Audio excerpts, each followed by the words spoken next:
नमस्कार, मैं प्रियंका और आप देख रहे हैं इंडिया पब्लिक खबर। दिल्ली की जवाहरलाल नेहरू यूनिवर्सिटी एक बार फिर राजनीतिक बहस के केंद्र में है।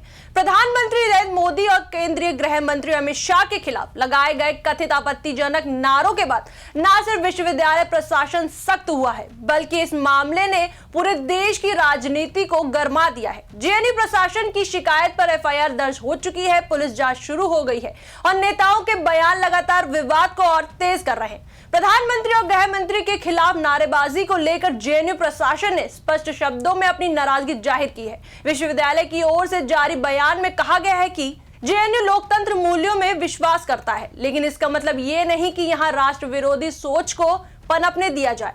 यूनिवर्सिटी किसी भी हाल में देश विरोधी गतिविधियों की प्रयोगशाला नहीं बन सकती। प्रशासन ने साफ शब्दों में कहा कि अभिव्यक्ति की आजादी की भी एक सीमा होती है और जब बात देश की संवैधानिक संस्थाओं और शीर्ष पदों पर बैठे नेताओं के खिलाफ आपत्तिजनक भाषा की हो तो कार्रवाई जरूरी हो जाती है। जेएनयू प्रशासन की शिकायत के आधार पर दिल्ली पुलिस ने एफआईआर दर्ज कर ली है। पुलिस सूत्रों के मुताबिक वीडियो फुटेज खंगाल रही है, नारे लगाने वालों की पहचान की जा रही है, छात्र संगठनों की भूमिका की भी जांच हो रही है। अब सवाल यह है कि क्या आने वाले दिनों में गिरफ्तारी या सख्त कार्रवाई होगी। वहीं आपको बता दें, इस विवाद की जड़ें सुप्रीम कोर्ट के एक अहम फैसले से जुड़ी है। मंगलवार को सुप्रीम कोर्ट ने फरवरी 2020 के दिल्ली दंगों से जुड़े मामले में सुनवाई करते हुए शर्जील इमाम और उमर खालिद को जमानत देने से इनकार कर दिया। कोर्ट के इस फैसले के बाद देश के अलग अलग हिस्सों में विरोध की आवाजें उठी। इसी कड़ी में जेएनयू कैंपस में भी प्रदर्शन हुआ। आरोप है कि प्रदर्शन के दौरान कुछ छात्रों और संगठनों ने प्रधानमंत्री नरेंद्र मोदी और केंद्रीय गृह मंत्री अमित शाह के खिलाफ आपत्तिजनक, भड़काऊ और असंवैधानिक नारे लगाए। यही से मामला सिर्फ कैंपस तक सीमित न रहकर राष्ट्रीय बहस बन गया। जेएनयू की घटना सामने आते ही सत्तारूढ़ भाजपा ने इसे देशद्रोह से जोड़कर देखा। विपक्ष ने इसे असहमति की आवाज बताया और सोशल मीडिया पर बहस तेज हो गई। एक तरफ सवाल उठ रहे हैं कि क्या ये अभिव्यक्ति की आजादी है, दूसरी तरफ पूछा जा रहा है कि क्या देश के शीर्ष पदों का अपमान स्वीकार्य है। वहीं इस पूरे विवाद में सबसे ज्यादा चर्चा महाराष्ट्र के मुख्यमंत्री देवेंद्र फडणवीस के बयान की हो रही है। नागपुर में मीडिया से बातचीत करते हुए उन्होंने बेहद सख्त और आक्रामक लहजे में कहा, ये शर्जील इमाम की जो औलादें हैं, जो जेएनयू में पैदा हुई हैं, इनके इरादों को कुचलने का काम हम करेंगे।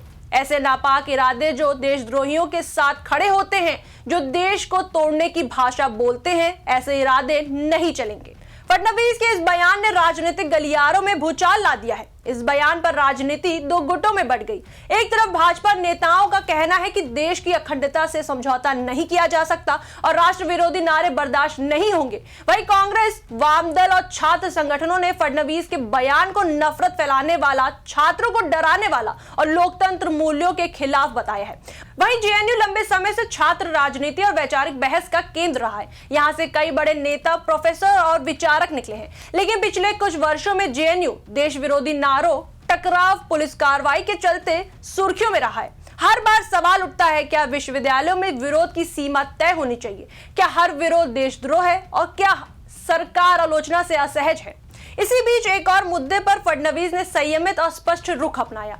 जब उनसे केंद्रीय मंत्री सीआर पाटिल द्वारा छत्रपति शिवाजी महाराज को पाटीदार समाज से जोड़ने वाले बयान पर सवाल पूछा गया तो उन्होंने कहा, मुझे नहीं पता सीआर पाटिल ने क्या कहा, लेकिन छत्रपति शिवाजी महाराज किसी एक समाज के नहीं थे। महापुरुषों की कोई जाति नहीं होती, वे पूरे देश के होते हैं। उन्होंने आगे कहा, आज हम जो भी हैं वह शिवाजी महाराज की वजह से है। महापुरुषों को जाति या समाज में बांटना ठीक नहीं है। इस बयान को कई लोगों ने सांप्रदायिक और जातिगत राजनीति से ऊपर उठने वाला संदेश बताया है। वहीं अब बात करें जेएनयू के मामले की, तो इस पूरे मामले में आगे क्या होगा, इस पर सबकी निगाहें टिकी हैं। एफआईआर के बाद किस पर कार्रवाई होगी, क्या ये मामला अदालत तक पहुंचेगा और क्या ये विवाद आने वाले चुनावों में बड़ा मुद्दा बनेगा, ये तो आने वाले समय पर ही पता चलेगा। लेकिन एक बात तय है, जेएनयू नारेबाजी विवाद सिर्फ एक कैंपस की घटना नहीं रहा, बल्कि ये देश में राष्ट्रवाद, लोकतंत्र और अभिव्यक्ति की आजादी को लेकर एक नई बहस छेड़ चुका है। इस पर आपकी क्या राय है, हमें कमेंट सेक्शन में जरूर बताएं। वीडियो को लाइक करें, शेयर करें और हमारे चैनल को सब्सक्राइब करें।